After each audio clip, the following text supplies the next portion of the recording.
She had been a friend and companion such as few possessed.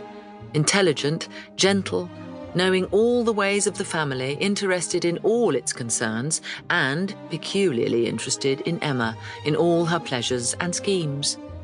How was she to bear the change?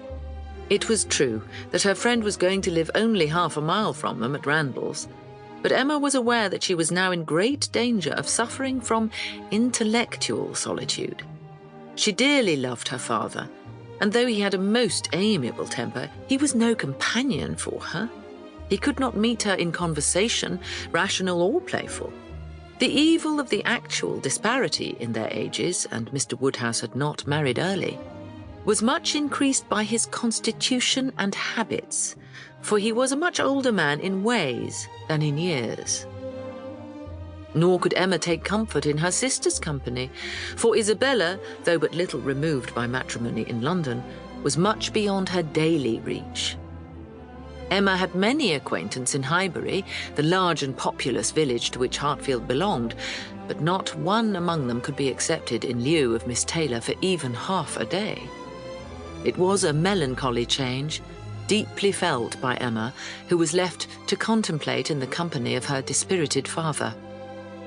Mr. Woodhouse was a nervous man, easily depressed, fond of everybody that he was used to, and hating to part with them, hating change of every kind. Matrimony, as the origin of change, was always disagreeable, and he was by no means yet reconciled to his own daughter's marrying. As to Miss Taylor's marriage, he could not but help voicing the fresh pain he felt each and every time he remembered the wedding. Poor Miss Taylor. I wish she were here again. What a pity it is that Mr. Weston ever thought of her. I cannot agree with you, Papa. You know I cannot. Mr. Weston is an excellent man, and he would not have had Miss Taylor live with us forever and bear all my odd humours when she might have a house of her own. A house of her own? Where is the advantage in that, when Hartfield is 3 times as large? And you never have any odd humours, my dear. You are like your sister in that regard. Oh, poor Isabella, so far off. She is only 16 miles off, Papa. She is perfectly within reach, and we shall be always meeting the Westons at Randalls or Hartfield. We must begin. We must go and pay our wedding visit very soon. You are right, my dear. There is some small comfort in that, and we must seek consolation where we can.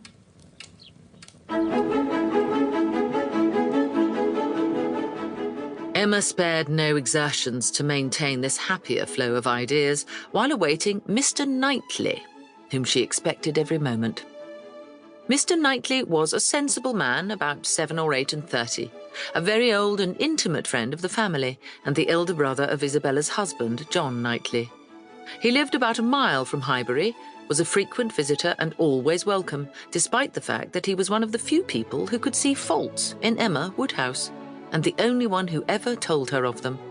His cheerful manner always did Mr. Woodhouse good, and had a happy effect upon his entering the room this evening, even if the topic, at first, remained unchanged.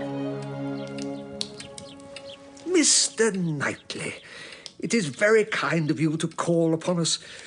Do not you think the wedding a sad business? Poor Miss Taylor. Poor Mr. and Miss Woodhouse, if you please, but I cannot possibly say poor Miss Taylor. I have a great regard for you and Emma, but it must be better for Miss Taylor to have only one person to please instead of 2. Especially when one of those 2 is such a fanciful, troublesome creature. That is what you have in your head, I know, and what you would certainly say if my father were not by.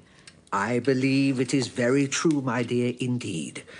I'm afraid I am sometimes very fanciful and troublesome. My dearest Papa, you do not think I could mean you, or suppose Mr. Knightley to mean you? What a horrible idea. I meant only myself.